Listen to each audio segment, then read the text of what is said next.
কিন্তু বিএনপি 3 দিন হয়নি বাংলাদেশের এই ছাত্র গণ অভ্যুত্থান হয়েছে, 3 দিনের মাথায় আজকে সমাবেশ ডেকেছে ঢাকা শহরে।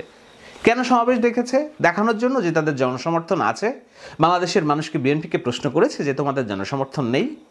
বিএনপিকে কেন আজকে জনসমাবেশ ডেকে দুর্ভোগ আনতে হচ্ছে, যেখানে বাংলাদেশের পুলিশ ব্যবস্থা ভেঙে পড়েছে, কোনো আইন শৃঙ্খলা নাই, যেখানে ছাত্ররা রাস্তায় দাঁড়িয়ে সংস্কারের কাজ করছে। ওয়াই? কে এই সিদ্ধান্ত নিয়েছে বিএনপির? আমি আমার ফেসবুক, টুইটার, মেসেঞ্জারে হাজার হাজার মেসেজ পাচ্ছি। মানুষের মতামত, মানুষের যে ভাবনা, মানুষের যে অভিব্যক্তি, সেটা তো খুব সুখকর না। তারা ভাবছে যে যেই দেখুন, প্রশ্ন আসতে পারে যে বিএনপিকে বাদ দিয়ে কেন আপনি কথা বলছেন না। আমি বিএনপিকে বাদ দিয়ে কথা বলছি না, কিন্তু এরই মধ্যে গ্রামগঞ্জে, মাঠে ঘাটে আওয়ামী লীগের যে চাঁদাবাজি, আওয়ামী লীগের যে অফিস দখল, আওয়ামী লীগের যে জায়গা দখল, হিন্দু সম্পত্তি দখল এবং পোড়ানো এবং নানান রকম হুমকি ধামকি দেওয়ার জন্য যেই আওয়ামী লীগের বিরুদ্ধে বাংলাদেশের ছাত্র জনতা ফুঁসে উঠেছিল, 15টা বছর একটা ফ্যাসিবাদ হজম করছিল, সেই ফ্যাসিবাদের বিরুদ্ধে মানুষ লুকে দাঁড়িয়েছে। তারা মুক্তি চায় বলেই গুলির ঝুঁকি নিয়ে তারা ঢাকা শহরে এসেছে, শেখ হাসিনার পতন নিশ্চিত করেছে। একবার ভাবুন তো, আমার কথা বলি, যেদিন মার্চ টু ঢাকা ঘোষণা করা হলো, এই দিন সকালে এত কঠিন কারফিউ জারি করলো, আমি ঢাকা শহরের নানান ছবি পাচ্ছিলাম যে প্রত্যেকটা বাড়ির নিচে নিচে যেয়ে আর্মি মাইকিং করছে, নিচে নামা যাবে না, ঘরে থাকুন, গুলি করা হবে। সকাল 10টা, 11টা, 12টা পর্যন্ত আমি ঢাকা শহরের খবর নেওয়ার চেষ্টা করেছি। কোথাও থেকে কোনো খবর নাই, বড় জমায়েত নেই, ইন্টারনেট বন্ধ, ঢাকা শহর থেকে সমস্ত পৃথিবী বিচ্ছিন্ন, একটা শ্বাসরুদ্ধকর পরিস্থিতি। তখন আমি ব্যথায় মুষড়ে পড়েছি। আমি একটা লাইভ দেখলাম, একটা ছেলে যে শহীদ মিনারে 10-15 জন, 50 থেকে 200 জন শিক্ষার্থী একসাথে দাঁড়ানোর চেষ্টা করেছে, সেখানে সাউন্ড গ্রেনেড ছুঁড়ে ছত্রভঙ্গ করে দিয়েছে। আমি তখন ভাবছি যে আজকে যদি মানুষ ঢাকা শহরে না নেমে আসে, এই কারফিউ যদি উপেক্ষা না করে, তাহলে কি হবে বলুন তো? এই যে ছাত্ররা 158 জন সমন্বয়ক, এই যে লক্ষ মানুষ আর তার আগের দিন যে রাস্তায় নেমেছে, এদের প্রত্যেক জনের রাষ্ট্রদ্রোহিতার মামলা দিয়ে ফাঁসি দেওয়ার মতো ক্যাপাসিটি থাকতো শেখ হাসিনার। এই যে ছেলেরা আজকে দেখছেন সমন্বয়ক, দেশ সংস্কারের কথা বলছে, আপনাকে নতুন আশার বাড়ি শোনাচ্ছে, এই প্রত্যেকটা ছেলে ফাঁসির, রাষ্ট্রদ্রোহিতার অভিযোগে মামলা হতো তাদেরকে। কেননা সরকার বুঝতো যে ভয়ভীতি দেখিয়ে সব ঠান্ডা করা হয়েছে, কেউ আর রাস্তা থেকে বের হয়নি। শেখ হাসিনা সেটাই চেয়েছিল। দয়াত সেভেলের সাথে শেখ সজীব জয় যে সাক্ষাৎকার দিয়েছেন, তিনি বলছেন যে আগের দিন রাত্রে সরকার সিদ্ধান্ত নিয়েছে পদত্যাগ করবে। দয়াত সেভেলের সাংবাদিক জিজ্ঞেস করছে, আপনারা আগের দিন যদি সিদ্ধান্ত নিলেন তবে জানালেন না কেন? বলে, না, আমরা একটু দেখতে চেয়েছি পরিস্থিতি কোথায় যায়। পরে সকালে যখন পরিস্থিতির নিয়ন্ত্রণের বাইরে, তিনি চেয়েছিলেন জাতির উদ্দেশ্যে ভাষণ দিতে, সেটাও সময় পাওয়া যায় নাই, সময় দিয়েছিল অল্প, নাহলে জনগণ গণভবন দখল করবে। দেখুন সমীকরণ মিলান। শেখ হাসিনা দেখতে চেয়েছে সকালবেলা মানুষ গুলিতে ভয় পায় কিনা, সেই গুলি নির্বিচারে চালানো হয়েছে যাত্রাবাড়িতে। আমার চোখের সামনে আমি দেখছি ভিডিওতে শত শত মানুষ নিহত হয়েছে, এক জায়গায় 65 জনের লাশ গোনা আমি দেখছি। এইভাবে যদি এই গুলির মুখে ভয় পেত সাধারণ জনগণ, এই গুলিকে যদি উপেক্ষা না করতে শিখত, তাহলে কি হতো? আজকের এই বাংলাদেশ পেতাম? পল্টনে আজকে বিএনপির জনসভা হচ্ছে, এটি কি বিএনপি পেত?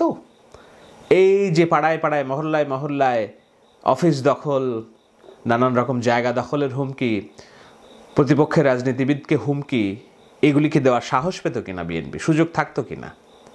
এতটুকু তো মানুষের চাওয়া যে বাংলাদেশের সবচেয়ে বড় রাজনৈতিক দল হিসেবে বিএনপি এতটুকু বুঝুক। আজকে যখন দেশে আইন শৃঙ্খলা নেই, পুলিশ বাহিনীতে বিদ্রোহ, এখনও সরকার গঠন হয়নি, বিএনপির কি উচিত ছিল?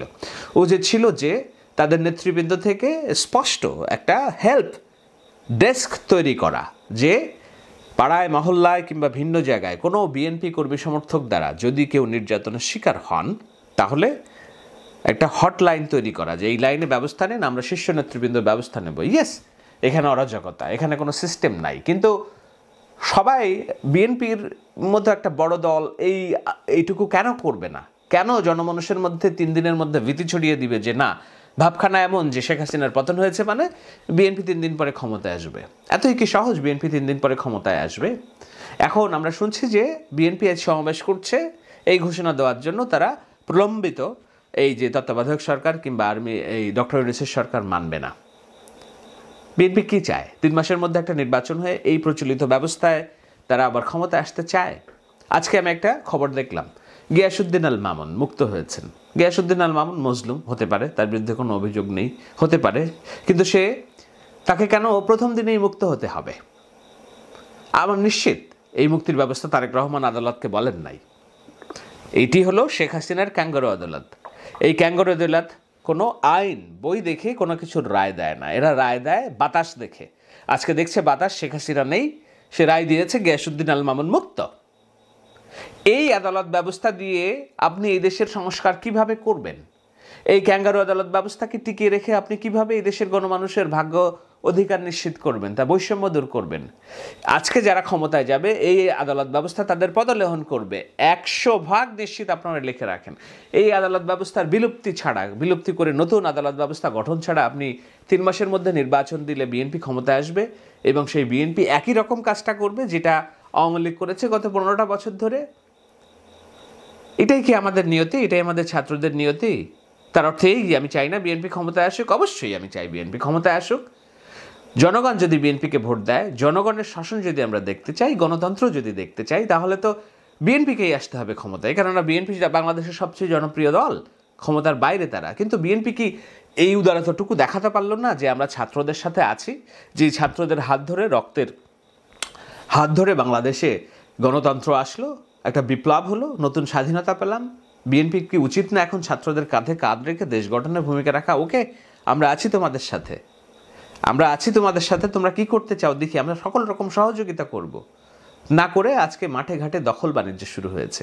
বিএনপির শীর্ষ নেত্রীর এত একটা স্পষ্ট ডেস্ক নাই এবং দৃশ্যমান কোনো পানিশমেন্টের কোনো আমরা দেখলাম না। যে তার অর্থ কি এগুলো হয়নি? বিএনপি নেতৃবৃন্দ কি জানে না? এটা স্পষ্ট ভাষায় বলে দিতে চাই। বাংলাদেশের ছাত্ররা, জনতা একটা অধিকারের জন্য লড়েছে। অনেকেই প্রশ্ন করতে পারবেন যে না, আপনারা সুশীল নীতি কথা বলছেন, যেটা আওয়ামী লীগের লোকজন আমাদের এতদিন বলে এসেছে। মানুষ শেখ হাসিনার পতন দেখতে চেয়েছে বলেই রাস্তায় নেমে এসেছে। হ্যাঁ, শেখ হাসিনার পতন দেখতে চেয়েছে বলে রাস্তায় নেমে এসেছে। শেখ হাসিনার পতনের পর মানুষ বিএনপিকে ক্ষমতায় তুলে দেওয়ার জন্য যদি রাস্তায় নেমে এসেছে, যদি আপনাদের ধারণা হয়ে থাকে, আমি খুব শ্রদ্ধা ভরে দ্বিমত করি আপনাদের সাথে। আমি বলেছি বিএনপি ক্ষমতায় যাওয়ার যোগ্য দাবিদার দল, কিন্তু আসতে হবে ভোটের মাধ্যমে, আসতে হবে। আমাদের অনেক হিসাব নিকাশ বাকি আছে, দেনা পাওনা বাকি আছে। আমরা এই বাংলাদেশকে কোনো রাজনৈতিক দলের বন্দোবস্ত করে দিতে চাইনি যে যারা ক্ষমতায় যেয়ে ইচ্ছামাফিক নিয়ম পরিবর্তন করবে, বিচারপতিদের বয়স বাড়াবে, সংসদ ভেঙে দিবে, দখল বাণিজ্য করবে, লুটপাট করবে, নির্বাচনের নামে নমিনেশন যাদের কাছ থেকে আদায় করা হবে সেখান থেকে টাকার বাণিজ্য হবে, ব্যাংক দখল করবে, টেলিভিশন দখল করবে। নো, এই বাংলাদেশকে আমরা না বলেছি। এবং আবার যদি বিএনপি এই পথে আগায়, আমি কথা দিচ্ছি, আমি শাহেদ আলম, আমি অন্তত আমার যুদ্ধ থামবো না। কারণ আমি শুরু করেছি একটা দীর্ঘ যুদ্ধ। এই যুদ্ধ হচ্ছে বাংলাদেশকে বিনির্মাণের যুদ্ধ। সেই যুদ্ধে যদি বিএনপি সমঝদার আচরণ না করে, বিএনপির বিরুদ্ধে কথা বলতে আমার বিন্দু পরিমাণ বাঁধবে না, আমি সময় নেব না। আজকে বিএনপি সমাবেশ ডেকেছে, এটি খুবই অন্যায় একটা কাজ হয়েছে। আমি জনগণের পালস বুঝি, পালস বুঝে কথা বলছি। জনগণের পালস বুঝে না বলেই আওয়ামী লীগের এত উন্নয়ন, এত ফিরিস্তি, এত কিছু, এগুলো